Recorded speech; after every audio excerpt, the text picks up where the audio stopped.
Oi, gente. Nossa conversa hoje é com Axel Krieger, presidente da BMW do Brasil. Mesmo nessa pandemia, ele tem boas notícias. Não percam.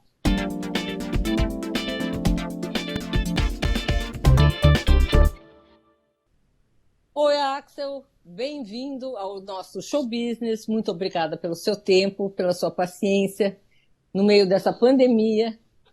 E você deve estar trabalhando muito. Pelo que eu soube, a BMW está vendendo quase igual o ano passado nessa pandemia. É verdade isso? Olá, Sônia, é um prazer estar aqui com você hoje. É bem verdade, viu? Mas eu acho que no começo da pandemia a gente até tinha uma piada aqui que a gente nunca trabalhou tanto para vender tão pouco, né? Então acho que quando entrou no começo da pandemia ali em abril, maio, bem na crise mesmo, a gente sentiu bastante na pele. A gente trabalhou muito para realmente sair desse buraco e você vê hoje, como você mesmo falou, no mesmo patamar do ano passado. Então foi um trabalho bastante árduo aqui com a equipe. Só posso agradecer a minha equipe, ao nosso time, às nossas concessionárias, que a gente lutou bastante, mas a gente tá indo na direção certa, né? E acho que o primeiro passo também foi a saúde dos funcionários, da equipe da fábrica, das concessionárias, nossos clientes. Então a gente implementou uma série de iniciativas aqui. Mas eu diria que hoje a gente olha para trás, né, e reflete um pouco. Trabalhamos muito, continuamos trabalhando muito, mas estamos indo na direção certa. Caraca, o primeiro impacto da pandemia deve ter sido muito difícil, né? Você transformar um planejamento, um plano de, sei lá, 2 anos, num projeto para uma semana. Como é que a gente se vira nessa? Conta pra gente, como é que foi isso? Na hora que vocês receberam a notícia, até vocês conseguirem agir em cima dessa notícia e transformar isso nesse resultado que a gente vê hoje. A gente sempre fala do mundo VUCA, né, de volatilidade, né, e ter clareza e tudo mais. Eu acho que a gente viveu aqui, que a gente brinca aqui, que é um VUCA on steroids, né, esteroides ali, então foi muito forte a volatilidade, né. Então quando a gente entrou e começou a mergulhar e começamos a ver aqui a situação, é claro que não foi fácil, mas eu acho que a grande equipe, assim, as ideias, a inovação, eu acho que isso foi o segredo e a velocidade também. Então quando a gente entrava num dia, olhava o cenário e era muito interessante como mudava, né, a velocidade disso. Eu tô na indústria há mais de 20 anos e eu nunca vi tanta mudança tão rápida, né? A gente fazia um planejamento, de repente você olhava, tinha um estado fechando. De repente você olhava, agora o euro perdeu 40%. Então era tudo ao mesmo tempo. Então acho que o segredo ali, é ser ágil, a outra ponta outro lado também é ter coragem. Acho que coragem é fundamental nessas situações, olhar para frente, né? E é como se estivesse no mar ali, né? A gente brinca, né, que o mar calmo não faz marinheiro bom. Eu acho que esse ano não teve nada de mar calmo aqui no Brasil e no mundo também. Mas eu acho que o grande segredo mesmo é coragem, velocidade e realmente se adaptar, ser flexível, porque cada dia mudava e o segredo da comunicação, a gente intensificou muito a comunicação com as nossas concessionárias, com a nossa equipe. Acho que também isso foi um dos segredos aí no final do dia. Como é que vocês conseguiram convencer pessoas a comprar motos e carros no meio de uma pandemia? Acho que ninguém ia entender muito bem aqui o comportamento dos nossos clientes, né? O que ajuda a BMW é que a gente está presente em mais de 140 países, né? Então não é a primeira crise que a empresa enfrenta. Ela tem mais de 103 anos de existência, então ela já passou por várias crises aí na existência dela. Então acho que a gente aprendeu muito também com os outros países. A gente olhava a China foi a primeira a mergulhar nisso, né? E isso a gente viu também, a gente acompanhava muito bem os outros mercados também, Europa e tudo mais. A vantagem de hoje em dia é que você tem muito dado para tomar decisão. Então a gente via, por exemplo, que na China, logo depois que começou claro que teve o lockdown, o número de quilômetros que o cliente estava utilizando o carro diminuiu, mas aí foi soltando um pouquinho mais os lockdowns e já começava a ver o tráfego aumentar. A gente começou a monitorar os nossos leads no nosso site, né? Então isso também ajuda bastante. Então isso a gente monitora isso globalmente. Então a vantagem é que a gente via já outros mercados que estavam um pouco mais avançados dentro da pandemia, a gente via lá o comportamento desses mercados, o comportamento desses clientes, e a gente se adaptou aqui ao Brasil. E o que A funcionou realidade muito bem, brasileira. sim. E a gente, Agora Axel, eu com meus botões aqui de novo. Como você convence uma pessoa que não pode sair de casa, né, a comprar um carro? acho que uma é entender também que as pessoas estando mais em casa, elas ficaram muito mais tempo olhando. Quer dizer, a gente, por exemplo, começamos com o nosso. A gente tem um museu na BMW, lá em Munique. A Tá. gente fez um tour virtual com os clientes. Então, o que a gente fez também? A gente ficou mais próximo dos clientes, a gente tentou engajar mais eles de outras formas, né? Então, a gente teve, por exemplo, com o DJ nosso também, a gente fez um show aqui dentro do Instagram, com um DJ que a gente tem aqui, que a gente usa, né? Que é o Mansur. A gente usou também o museu da BMW lá fora. A gente investiu muito em tecnologia também. A primeira marca a ir com uma loja online no Instagram. Então, acho que a primeira etapa realmente era você ficar muito próximo dos clientes. A gente realmente já era, mas a gente ficou mais próximo ainda, né? De maneira digital. E também deu conforto aos clientes. Então, se você quer fazer um test drive, você não precisa ir até a concessionária. A gente leva o carro até você. Você quer fazer uma manutenção no seu carro, a gente leva ali o guincho até a sua casa, né? Então a gente fez uma série aqui de inovações que deu conforto para o cliente, entendeu o momento dele, né? Que realmente ele não queria sair de casa, mas a gente vai até você, né? Então acho que foi um dos segredos. Acho que também conectar o mundo, a gente fala muito do mundo online, mas também você tem que entender a dinâmica do offline também, né? Então dessa situação de organizar um leve trás, né, do veículo do concessionário. A gente também montou também um plano de higiene também dentro dos carros, uma certificação para ter certeza que o carro está absolutamente limpo, né? Então a gente fez uma série de inovações aqui que a gente entendeu a situação, quais eram os medos dos clientes e realmente tentou dar um maior conforto e maior segurança durante essa situação. E são lições que a gente leva até hoje. A gente está hoje muito mais conectado com os clientes de maneira digital. A gente continua com o nosso serviço leve e traz, então teve uma série de aprendizados aqui que a gente teve que a gente continua a utilizar, mesmo agora com o relaxamento um pouquinho aí do lockdown, né? Em termos de funcionários, né? Quais foram as atitudes que vocês tomaram? Vocês tiveram que demitir gente, não demitiram? Mantiveram equipe? Vocês tiveram um auxílio do governo, em termos de caixa, né? Nessa crise todo mundo ficou com problema de caixa, perca de supetão, né? Não ter tanta liquidez. Conta um pouquinho para a gente sobre isso. Tá, acho que o primeiro passo, a gente conversou um pouco disso durante o começo da entrevista, foi a segurança ali dos funcionários, né? Então, um exemplo aqui que eu sempre dou, dentro da fábrica em Araquari, mesmo em Manaus também, a gente lançamos aqui mais de 100 medidas de segurança. Então, por exemplo, a gente dobrou a frota dos ônibus, né, da empresa. Isso é uma realidade que a gente fez. Adaptamos a rotina do refeitório. Então, foram uma série de inovações aí que a gente fez de segurança realmente para dar conforto aos nossos funcionários. A gente não teve nenhum caso de retransmissão durante a pandemia. Então, acho que foi o que a gente fez, o treinamento, né, a consciência disso também funcionou Mas vocês muito conservaram bem. todos os seus funcionários? Vocês tiveram que Sim, fazer uns sim. ajustes? Não, nós Mantiveram o emprego de conservamos. todo mundo? Sim, mantivemos sim. Né? Nossa, Então, isso parabéns. foi bastante favorável. A gente utilizou, né, essa NP 936 que existe. Acho que isso ajudou muitas empresas a passar pela crise, a preservar empregos. Então, acho que isso nos A ajudou bastante também. 936 diz o quê, Axel? Que são aqueles 3 meses que você pode reduzir a jornada de trabalho e mais, né? Então, a gente Reduzir acabou o fazendo. salário por um tempo, né? Sim, Agora, sim. Mas, a BMW tem fábrica de carros em Santa Catarina, né? Fábrica de certo. motos em Manaus.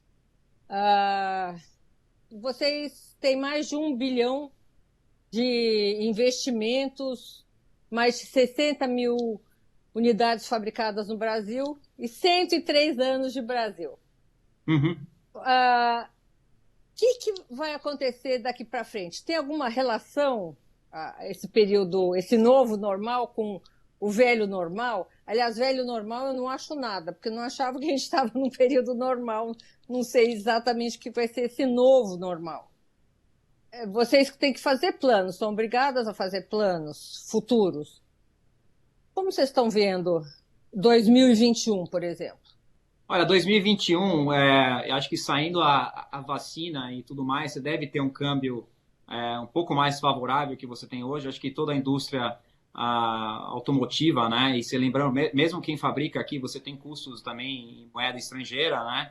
Então, acho que a gente espera aqui um câmbio um pouco mais forte para 2021. Esse é um lado. O outro lado, com relação à dinâmica de mercado, a gente acompanha, você vê crescimento de PIB e tudo mais, a gente acredita que o Brasil volta a crescer em 2021 também. Então, eu enxergo, acho que a BMW está numa situação bastante interessante de fechar o ano de 2020 aqui do mesmo tamanho de 2019. Em 2021, a gente acredita já e começa a enxergar aqui crescimento mais uma vez no mercado automotivo brasileiro, tá? Então acho que ainda é cedo ainda, porque você vê a segunda onda vindo forte na Europa, né? Você vê também o Brasil agora com crescimento também voltando, então ainda é muito cedo ainda para celebrar qualquer vitória. Vou ser muito otimista, a gente sempre fala aqui que a gente é otimista sim, mas a gente também também a gente fala cautiously optimistic, a palavra que a gente usa em inglês, né? De também ter um pouco de cuidado com esse otimismo, mas assim, olhando os números e as projeções que a gente enxerga, realmente a gente enxerga hoje um crescimento em 2021 mais uma vez aí para nós. Bom, eu vou te interromper um pouquinho, Axel, mas não sem antes lembrar uma frase do Mário Sérgio Cortella, dita justamente nesse programa, que eu achei muito interessante. Ele classificou o pessimista literalmente de vagabundo. Por quê? O otimista ele tem que sair da cadeira, procurar soluções e ver para onde ir, o que fazer, como achar uma saída, né? E o pessimista fica em casa reclamando, tá vendo? Não tinha nada para fazer. Olha que cenário horrível. Gente, Sim. vamos afundar. Eu achei muito interessante essa comparação dele, mas eu vou te interromper um pouquinho, a gente já volta. Acho que se eu puder concluir um pouco, Sônia, acho que tem uma do Lehman Oi, também que muito ele bem. fala que ele nunca viu um pessimista bem sucedido, né? Acho que é outra também clássica, né? Também, também, a gente tem que ter esperança. Eu vou te interromper e Sim. voltamos já já.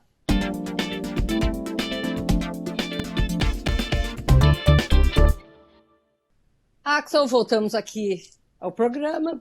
Eu estava lendo que em junho vocês se aproximaram das 10 maiores marcas de emplacamentos no país.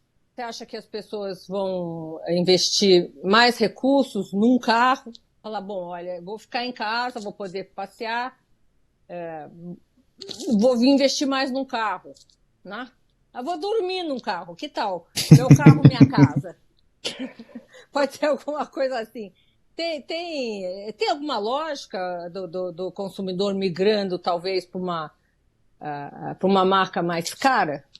Essa situação geralmente é um pouco atípica, né? Eu acho que durante a pandemia, como você mesmo falou, com relação a otimismo e buscar oportunidade, a gente nunca perdeu o otimismo, sempre olhou para frente, então a gente realmente brigou bastante aqui para colocar a marca no patamar que ela está hoje. Então, assim, não foi um trabalho fácil, a gente só pode agradecer aqui aos nossos clientes pela preferência, né? Mas não é uma situação normal, eu diria. Agora, o que a gente enxerga também você realmente tem a indústria premium, ela tende a crescer, isso não só no Brasil, mas globalmente também. Você vê que ela cresce mais rápido hoje do que a indústria, vamos falar assim, não premium, o segmento de massa. Aí tem uma série de razões também, né? Eu acho que com a taxa de juros caindo, isso ajuda também ao Bom, isso é consumidor adquirir verdade. um veículo premium também. Isso ajuda bastante durante essas situações. A tecnologia que o carro tem, hoje a gente embarca aqui num trend aqui de eletrificação muito pesado. A BMW esse ano já vendeu mais carros elétricos do que o ano passado, né, inteiro. Então acho que o portfólio da marca tá muito forte. Mas voltando ao seu ponto inicial, não é uma situação normal assim, tá entre as maiores, não é nunca o nosso objetivo estar entre as maiores em termos de volume. A gente tem um nicho, a gente trabalha dentro desse nicho, mas a gente agradece muito aqui aos clientes pela preferência e a gente vai continuar aqui lutando para estar sempre entre as maiores, aí vamos falar assim, pelo menos dentro do segmento premium. Como é que é o financiamento da BMW? Vocês têm um financiamento próprio, o cliente tem que buscar um banco? Como é que funcionava isso antes da pandemia, durante a pandemia, como é que vai funcionar pós-pandemia? Nós temos o a nossa própria financeira, né? Então, eu acho que é muito interessante também você estar muito próximo do cliente, que eu vim desse lado, né? Do lado de serviços financeiros, e eu sempre falo que o melhor lead que você pode ter realmente é ter contato com o cliente, é vender uma série de serviços, né? Então, não só o carro, mas também o seguro, o financiamento dele, você vai estar cada vez mais próximo do seu cliente. Hoje a gente tem garantia estendida que a gente oferece, a gente tem a manutenção inclusa e tudo mais, isso tudo ajuda a estar muito próximo dos clientes. Então, o que eu vejo assim de mudança durante a pandemia, a gente fez algumas inovações daquelas, para de novo, dar conforto para o cliente, aquelas parcelas que a gente diferiu, né? Então você podia pagar um pouco mais, em vez de você comprou o carro hoje, ao invés da parcela vencer daqui um mês, ela vencia daqui 4, 5 meses, depois da pandemia, para dar segurança realmente para o cliente estar comprando. Outra inovação que a gente sempre busca fazer, a gente tem o que a gente chama de BMW Select, e você pode, um pouco parecido com o leasing americano, onde você compra o seu carro, né? Você dá uma entrada e você pode devolver no final e pegar outro carro, né? Então você fica dentro desse ciclo, um pouco parecido aí com o leasing americano. Então a gente faz Mas isso no isso Brasil também. vocês fazem desde quando isso? Olha, faz um tempinho já, acho que se eu não me engano, mais de uns 6, 7 anos atrás. Agora a gente está realmente acelerando bastante esse segmento aí de novo. Acho que é uma excelente oportunidade, você não tem que dar uma entrada tão alta e a parcela fica muito reduzida, né, dentro dessa situação. Então, é uma inovação que a gente traz, a gente vai continuar aqui a buscar. E eu acho que é interessante também que no final do contrato você tem essa discussão bem interessante com o cliente, se ele quer devolver o carro ou se ele quer pegar outro. Então, como eu mesmo falo, é o melhor lead que você pode ter, e a gente sempre trabalha muito próximo aqui dos nossos funcionários aqui para fidelizar os clientes também. Acho que é muito importante isso também. A gente busca muito, obviamente, conquistar novos clientes, mas também temos que fidelizar os clientes existentes. Então, são as ferramentas, uma das ferramentas que a gente utiliza. O carro, a BMW, a moto, quanto dela é importado e quanto dela é feito aqui? E como é que o imposto de importação, que é bastante alto, afeta o preço? Então, tem vários, depende do veículo, né? Mas hoje mais de 40% dos componentes de um veículo aqui, 80%, vamos lembrando o passo atrás aqui, né? 80% dos carros são feitos aqui fabricados aqui no Brasil. Então, hoje lá em Araquari a gente fabrica a X1, a Série 3, a X3 e a X4, né? E dentro dos veículos que nós fabricamos aqui, mais de 40% são aí componentes aqui localizados aqui, nacionais, né? Então, mais ou menos esse é o índice que a gente trabalha. Se você for ver hoje a carga tributária, eu acho que você tem que colocar tudo, né? Não é só aqui que você tem o ICMS, você tem IPI, você tem o imposto de importação e geralmente uma conta rápida que você pode fazer quando você compra um carro, mais de 40% aí são tributos no Brasil, né? Entre, como você mesmo falou, entre imposto de importação, a parte também de ICM, IPI e tudo mais, é uma carga tributária pesada aí que você tem dentro de um carro no Brasil. A reforma tributária começou, né? Ela está no começo dela.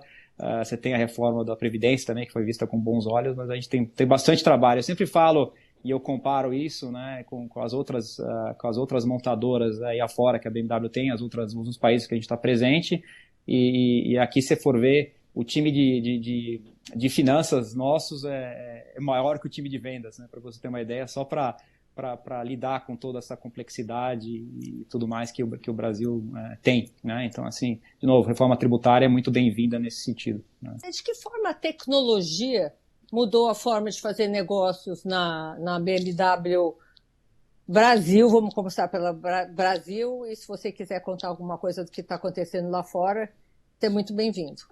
Muito interessante. Acho que o primeiro ponto é com relação aos leads, né? Então, muito disso hoje vem do mundo digital, então a gente acompanha isso muito de perto. Que nem eu mencionei um pouquinho na entrevista no começo, a primeira montadora a lançar uma loja dentro do Instagram fomos nós. Fizemos também dentro do Facebook. No Mercado Livre você vai encontrar todo o nosso estoque de carros usados aí, que tem garantia de fábrica também. Então, se for ver que foi uma série de inovações que a gente vem fazendo, e a gente acelerou muito isso durante a pandemia. E o interessante, Sônia, é que 20% dessas interações online viram oportunidades de conversar com o cliente. Então, isso é muito, muito rico, né? Esse dado e essa proximidade que você tem aí com os clientes. Às vezes ele não vai comprar o carro hoje, mas você já tem um contato aí para o futuro aí, para ele estar adquirindo o carro lá na frente, né? Então, acho que a digitalização a gente vê de forma muito assim como uma oportunidade, a facilitação disso também, e a gente vem trabalhando muito também para deixar essa jornada mais fácil, né? Então, hoje, o que você tem que tomar cuidado dentro do mundo online é a conexão, que nem eu falei um pouquinho antes, com o mundo offline. Se isso não conversa um com o outro, você vai ter um problema ali. O cliente tem que sentir isso, né? Não pode sentir isso na pele, tem que ser uma coisa muito suave, assim, essa transição do online para o offline. Então, a gente vem trabalhando bastante com relação ao processo, à inovação. Agora a gente tem o nosso chatbot também dentro do nosso site. A gente tem dentro do site da BMW, você vai encontrar ali o showroom virtual, onde você pode ir até uma concessionária e visitar ela por dentro, né? Que a gente começou a fazer isso também, né? Com vídeos e tudo mais, e a gente continua a investir pesado com relação a isso, e a indústria automotiva está aprendendo e está acelerando bastante com relação a isso. Então você vai ver aí uma série de inovações aí pela frente. E acho que é muito rico também a parte digital da BMW. Se você for ver hoje, no Brasil, a gente tem mais de 60 mil clientes conectados já conosco com o aplicativo do celular ali. Esse aplicativo hoje, ele conecta com o carro, você pode abrir o seu carro, você pode localizar, você pode ver o nível de combustível, você pode ver uma série, quando que é a sua próxima revisão, entrar em contato com a concessionária para agendar essa próxima revisão. Então a gente está investindo pesado e vem uma série de inovações. Uma inovação aqui, um spoiler para você, que a gente começou agora com a série 5, né? Então agora a gente tem ela, você pode abrir e trancar e ligar o carro sem a chave, só com o seu iPhone, né? Então foi uma das inovações que a gente lança. E o spoiler é que a gente vai trazer isso para os outros carros da marca também. A pandemia mudou os desejos do consumidor em relação ao que ele espera de um carro? Olha, eu acho que a gente enxerga na pandemia a abertura ao digital, né? Então, se você for ver hoje no Brasil, aí são dados interessantes aí que você vê, acho que quase dobrou as interações digitais aí no Brasil com relação à compra online, né? Então, acho que o cliente hoje está se tornando cada vez mais conectado e ele já estava, e acho que a pandemia acelerou isso. Então, você vai ver hoje, por exemplo, que a BMW está lançando uma série de inovações. Foi a primeira marca premium no Brasil a atualizar o software do carro, que a gente chama over the air, né? Como se fosse... Você não tem que ir até a concessionária para atualizar o software do carro. Então, ele faz isso, ele tem o chip de celular dele, né, dentro do carro, ou até mesmo seu celular, e atualiza o software, e você vai ganhando funções. Um exemplo disso, a gente acabou de lançar isso, e a BMW tem uma série de câmeras dentro do carro, e hoje ela também pode filmar para você 30 segundos. Então, se você teve um acidente, ela guarda isso na memória dela, você pode usar isso para se defender e tudo mais. Então, com essas atualizações, você vai ver uma série de inovações. Então, acho que o cliente hoje, ele não espera o carro que seja um carro com as funcionalidades deles estáticas, né? Ele quer inovação o tempo inteiro. Então, a BMW consegue oferecer isso através das atualizações e tudo mais. Acho que essa é uma outra tendência que você vai ver no mercado também. E em relação a planejamento para o ano de 2021? Vocês têm já isso desenhado? Aliás, eu vou te interromper mais uma vez. Táxis vai responder isso no próximo bloco. Tá bom, vamos lá. Até já.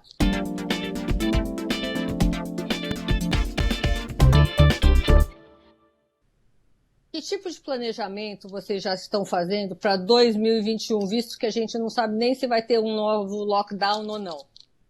Certo, acho que um lado não é tirar o pé com relação a lançamentos. Então, você vai ver que você pega 2020 até, no meio da crise, a gente fez, entre motos e carros, aí, mais de 25 lançamentos entre a BMW, a Mini e a Motorrad, que é a nossa divisão de motos. Então, 25? A gente realmente... 25 lançamentos novos aí no mercado. Então, a gente não tira o pé. Novos modelos, novos... Sim, novas variantes, lançamos aí vários, né, com relação à eletrificação, né, a X5, a Série 3, a 330e, então uma série de inovações, né, e novos lançamentos que nós fizemos, que você vê uma aceleração muito grande disso.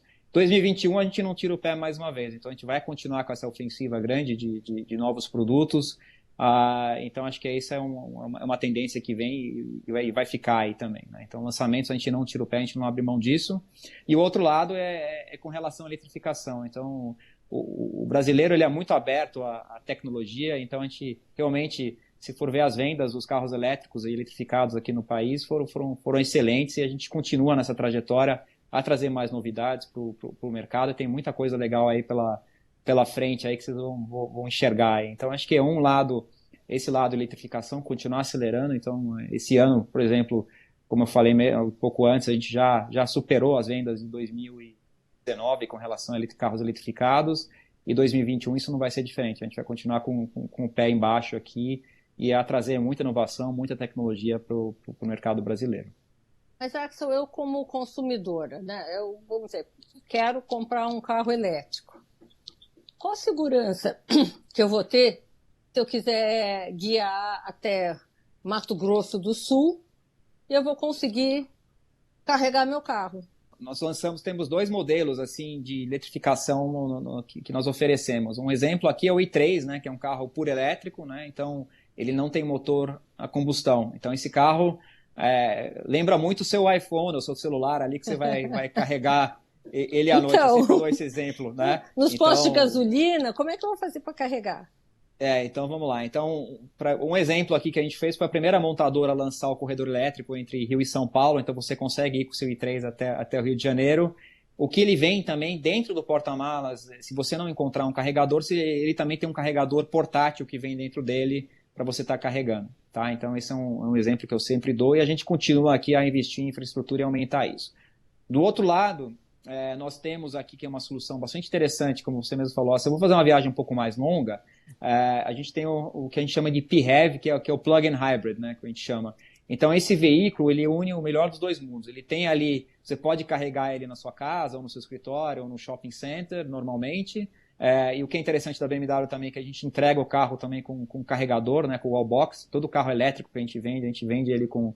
A gente dá o carregador junto com o carro, né? Então ele vem com 2, esse rápido que eu te falei, e o wallbox também, esse portátil que eu te falei, e o wallbox também, então ele vem com 2. Quando você pegar uma viagem mais longa, você tem um motor a combustão ali pronto para ser utilizado. Então você tem os que eu falo aqui, melhor dos 2 mundos. Então se você precisa ir um pouco mais longe e não tem infraestrutura, você pode usar aqui um carro, um PHEV, e o que é interessante dele também é que ele também carrega a bateria usando o motor a combustão também, se precisar. Então, é uma solução bastante interessante. Qual é o custo-benefício de você ter um carro elétrico e um carro a combustão?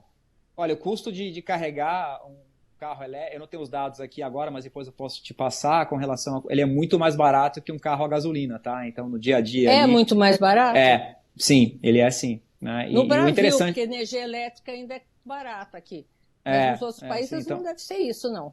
Não, eu acho que depende, acho que tem muito lá fora também, você tem muito incentivo para estar usando também, né? Então, acho que, por exemplo, na Alemanha, você pode usar a energia solar que você gera na sua casa, colocar aquilo no grid e você tem um desconto, né, na sua conta elétrica. Então, isso ajuda a baixar o custo também do veículo elétrico. Mas voltando um pouco à Alemanha, que você perguntou um pouco como é que eles enxergam esses veículos, e não só a Alemanha, mas a Europa, você vê uma tendência muito grande de eletrificação aí pelo mundo, não só a Alemanha, a Europa, a China, Estados Unidos, vários mercados aí investindo pesado, né, para essa tecnologia se tornar mais, assim, vamos falar assim, mais disseminada nos mercados. Então você tem ali o veículo elétrico, como eu falo, para o dia a dia, na cidade, por exemplo, Paris hoje, né, algumas cidades, Londres, você entra com o carro, isso é interessante da BMW também, em alguns centros urbanos, o carro já entra em modo automático para o elétrico para